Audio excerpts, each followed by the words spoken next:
Malik Cruz hit the floor before he knew what happened. A fist caught him on the shoulder. Boots pounded the concrete around him. Doors slammed, metal rattling, lights flickering. Voices shouted. Someone laughed, another screamed.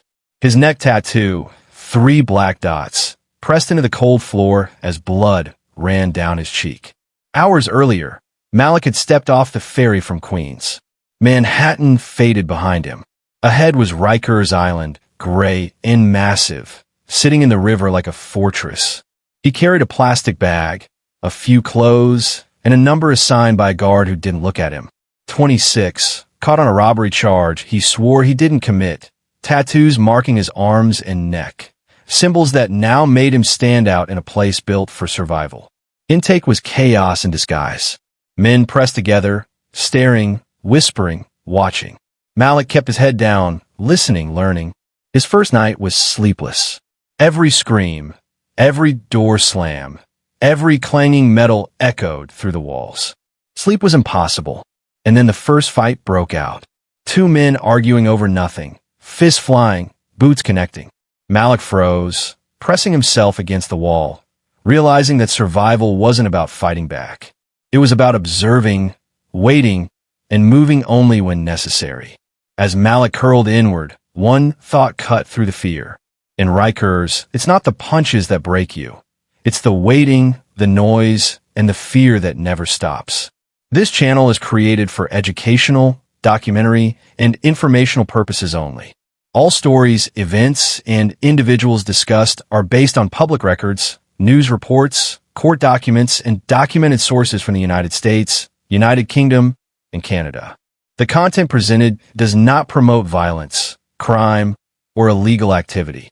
Any opinions expressed are intended for analysis and commentary and should not be interpreted as factual accusations against any individual or institution. Some visuals, reconstructions, or narratives may be dramatized or simplified to enhance storytelling clarity while remaining faithful to the documented facts. Viewer discretion is advised, as this channel may contain disturbing themes related to crime, incarceration, and mental health. This channel does not provide legal, medical, or professional advice. All rights to referenced media belong to their respective owners, and no copyright infringement is intended. If this story opened your eyes, don't let it end here. Hit like so this video reaches more people who need to see the truth. Subscribe for real crime and prison documentaries you won't see on mainstream media. And comment below, do you think the justice system failed here? Or did it get it right? Malik woke to the smell of disinfectant mixed with sweat and something sharper, metallic. The fluorescent lights buzzed overhead. The air in the cell was thick, heavy with the presence of men who had been here longer than he had. Men whose fear and anger seemed to cling to every corner. Outside the walls, someone was yelling. Doors slammed. Footsteps echoed. Somewhere, a man sobbed quietly. Nothing at Rikers was silent for long. His first day had been a lesson in invisibility. Standing in intake, surrounded by men with scars, tattoos, and hardened expressions, Malik felt exposed. Officers moved past, eyes scanning, hands ready. A man argued over a tray of food, and suddenly, fists flew. Malik froze in the corner, heart pounding, praying no one noticed him. He learned immediately, being visible here could be dangerous. His cellmate, Tyrone, had a spiderweb tattoo on his elbow and a name scrawled across his neck. He didn't speak. His silence was a warning. Observe, survive, and speak only when necessary. Malik tried to read the old paperback he'd brought, but his eyes kept drifting to the bars, the doors, the movement around him. Every second demanded vigilance. The first night was unbearable. The bunk was thin, the mattress hard, the walls pressing in. Sounds traveled endlessly. Fists hitting walls, doors rattling, men screaming at nothing. A fight erupted in the yard. Malik lay awake, heart racing, listening for danger that could strike at any moment. Sleep was impossible. Meals were inconsistent. Arguments over portions were common. One man threw his half-eaten tray, shouting curses while officers approached slowly, shouting commands that bounced off the walls. Malik picked at his food quietly, knowing attention could be deadly. He began to notice patterns, the timing of officer rounds, the shifts in men's moods, the subtle signals tattoos gave about hierarchy and history. Every mark on a body told a story, loyalty, reputation, or threat. His own tattoos suddenly felt loud, a target in the wrong hands. By the end of the first week, Malik had seen fights erupt for the smallest things. Tripping in the wrong line, a glance too long, a word misinterpreted. No weapons, just fists, boots, and survival instincts. Observing was the only way to stay safe. He learned quickly that Rikers didn't just punish the body. It trained the mind to anticipate danger constantly. The psychological toll was immediate. Malik flinched at every sound. Shadows felt threatening. Silence felt dangerous. Sleep became fragmented nightmares. Every fight he witnessed replayed in his head, every shout, every door slam, every boot striking concrete. He felt detached, as if watching himself from outside his body. By the second week, Malik understood the true danger. The waiting, the tension, the uncertainty. The walls, the lights, the constant noise, they weren't just background. They were weapons. Every man, every officer, every corner could carry threat. Survival required constant attention, patience, and restraint. And Malik knew, as he lay awake that night, listening to the hum of footsteps and distant voices, that this was only the beginning.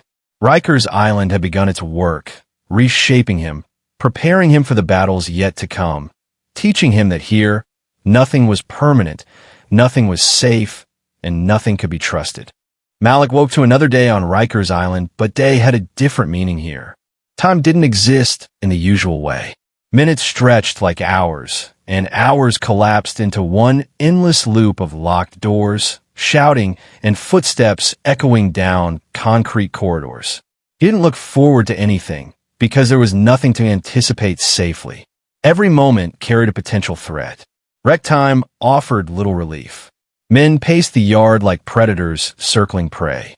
Conversations were cautious, alliances fleeting. Tattoos marked more than identity. They marked reputation, power, warning. A man with fresh ink on his knuckles barked orders to a younger inmate, who obeyed immediately. Another with a spiderweb tattoo on his neck leaned against the wall, silently commanding respect with his presence alone. Malik learned quickly. Authority here was not granted. It was taken, earned through intimidation, fear, and survival. Sleep remained a stranger. Each night, the walls echoed with distant fights, slamming doors, the metallic ring of boots hitting concrete, the low groans of men pushed beyond exhaustion. Dreams blurred with reality, making it impossible to know whether the next punch, the next threat, was real or imagined. Malik's body began reacting before his mind even understood what was happening. Heart racing at sudden movement, hands trembling at distant shouts, nerves on constant alert. By the third day, the violence began to find him in subtle ways. One man in the next cell argued with another over a tray. Voices escalated. Doors rattled. Fists flew. Malik froze, pressing himself against the corner of the cell, chest hammering, eyes wide, hoping the storm would pass. His cellmate whispered, "Don't move. Don't look." Malik obeyed. Every instinct told him that staying unseen was safer than speaking up. Meals remained unpredictable. Arguments over portions flared easily. One man shoved another, then swung, then laughed as the victim stumbled. Officers arrived slowly, shields raised, shouting commands, dispersing chaos without truly controlling it. Malik observed, memorized patterns, and learned the subtle signs of escalation. A tightening jaw, a clenched fist, a shadow, shifting just a little too quickly. By the end of the first week, Malik began to feel the real psychological toll. It wasn't the fights themselves, but the constant anticipation. Fear became second nature. Every sound demanded vigilance. Every shadow seemed to carry intent. Sleep, when it came, was broken. Every scream, every slam, every boot striking the floor replayed endlessly in his mind. His thoughts looped, repeating over and over. Detachment grew. He watched himself, separate from the body that reacted, flinched, and trembled. During one lockdown, Malik noticed a man banging his head against the wall repeatedly. Officers shouted, shields moved, voices commanded. The sound didn't stop. The image burned into Malik's memory. He understood something then. The worst violence at Rikers wasn't always visible. It was the waiting, the tension, the noise, the constant threat that trained the mind and body to react before danger even arrived. Tyrone, his cellmate, finally spoke one night, voice low, almost a whisper. This place messes with your head first. The body comes later. Malik nodded silently, understanding exactly what he meant. It wasn't just survival of the fittest. It was survival of the prepared mind. Every minute, every second was a lesson in vigilance. By the second week, Malik began recognizing the subtle hierarchy. Tattoos marked the powerful. Age mattered. Reputation mattered. A quick glance could trigger an altercation. Silence could trigger suspicion. He moved carefully, spoke rarely, avoided eye contact. Observation became his most powerful tool. Every step calculated. Every word measured. Even breathing had to be controlled. Yet, no matter how careful, chaos found him. One evening, an argument broke out over a phone call. Chairs scraped. Voices rose. The tension escalated, and Malik felt it in his chest, tightening, ready for violence that might not even happen. He pressed himself against the wall, body tense, bracing instinctively. He realized, with cold clarity, that Rikers Island had already begun shaping him.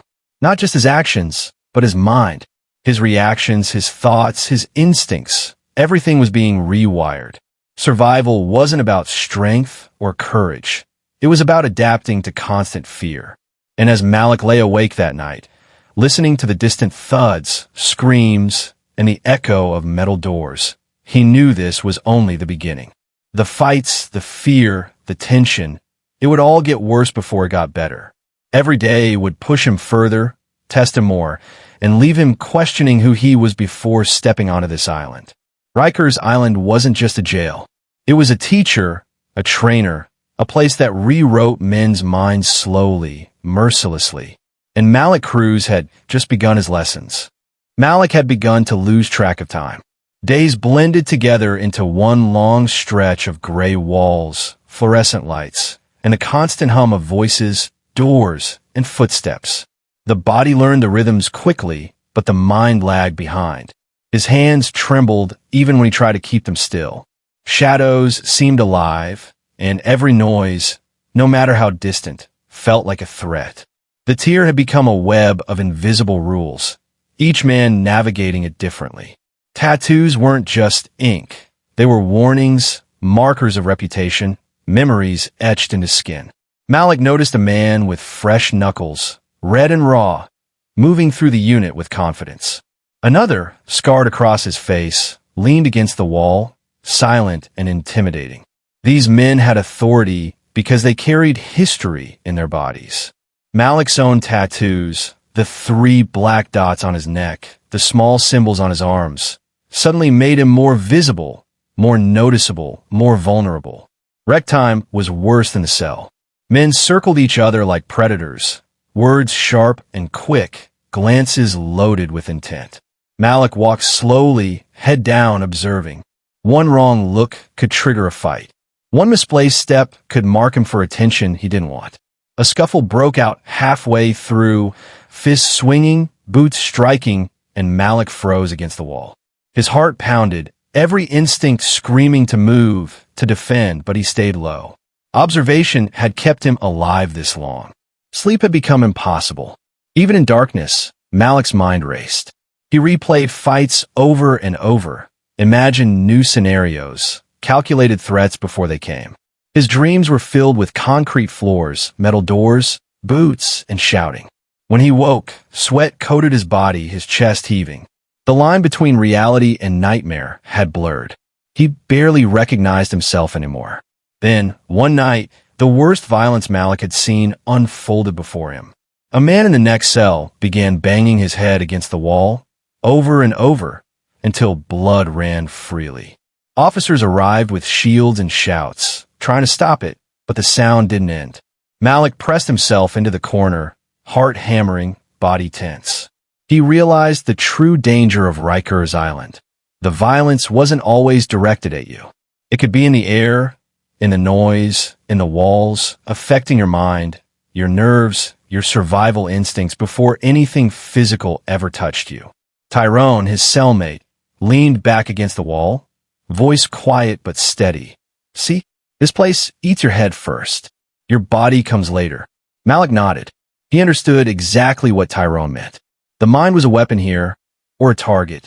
Anxiety, fear, hypervigilance were survival tools.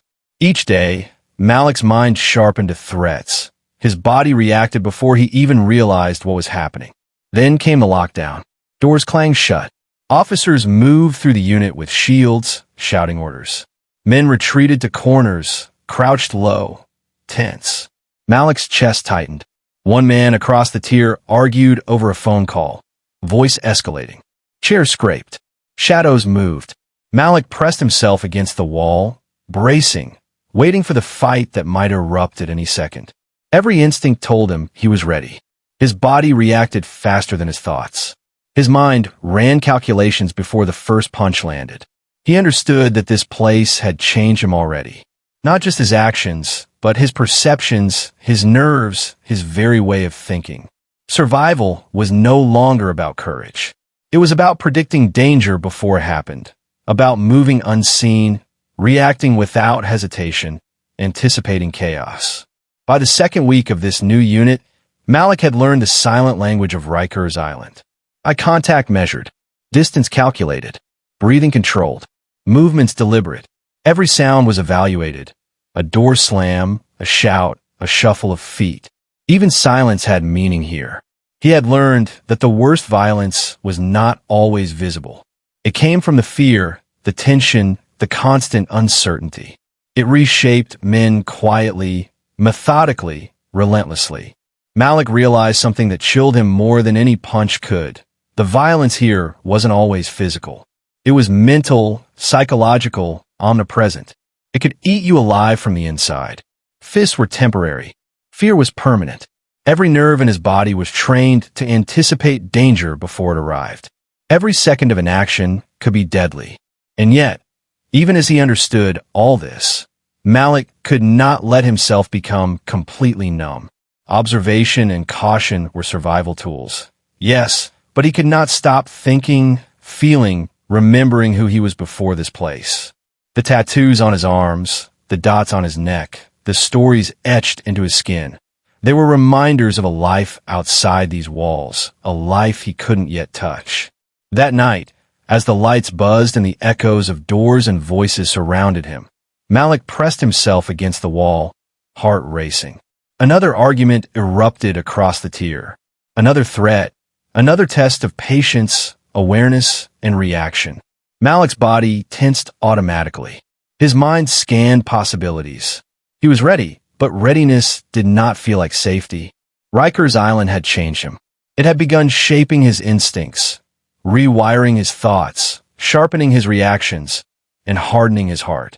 The fights, the threats, the chaos, they were relentless. Survival wasn't about avoiding violence. Survival was about living through it, anticipating it, and being ready the moment it arrived. And as Malik lay awake, listening to the echoes of footsteps, distant shouts, and the hum of fluorescent lights, one thought lingered in his mind. If this place could change a man this fast, what would it do to someone who stayed longer? Rikers Island does not need to sentence you to change you. It does it slowly, quietly, day by day. Malik Cruz didn't arrive here violent. He didn't arrive broken. He arrived waiting for a court date, waiting for answers, waiting for a system that promised fairness. Instead, he found a place that trained his fear, sharpened his instincts, and taught his body to expect pain before it arrived. A place where tattoos become warnings, silence becomes armor, and sleep becomes a luxury few can afford. The fights weren't always the worst part. The screaming wasn't either. It was the waiting, the noise that never stopped, the tension that lived in the walls, the way your mind learned to flinch before anything happened, the way survival became automatic, even when nothing was happening at all. Malik now moved differently, watched differently, thought differently. His body reacted before his mind could catch up. The island had started rewiring him, reshaping him, pulling him further from the person who stepped onto that ferry from Queens. And the most dangerous part wasn't what had already happened. It was what hadn't happened yet. Because Rikers doesn't break everyone at once. Some men last weeks. Some last months. Some leave carrying scars no one could see. Others leave carrying nothing at all because they never really leave this place behind. And Malik Cruz was still inside. Still waiting. Still watching. Still learning how to survive a place that never stops testing you. What happens next depends on pressure. On one mistake. On one moment when fear turns into action. And now the question isn't just about Malik. It's about how many men are living this reality right now. How many are waiting, unconvicted, trapped in a system that punishes before it proves guilt. How many minds are being changed long before any judge speaks? If this story hit you, if it made you think, if it made you uncomfortable, don't look away. Stay with it. Because what happens next inside Rikers Island is something most people never see, and the consequences don't stop at the jail doors.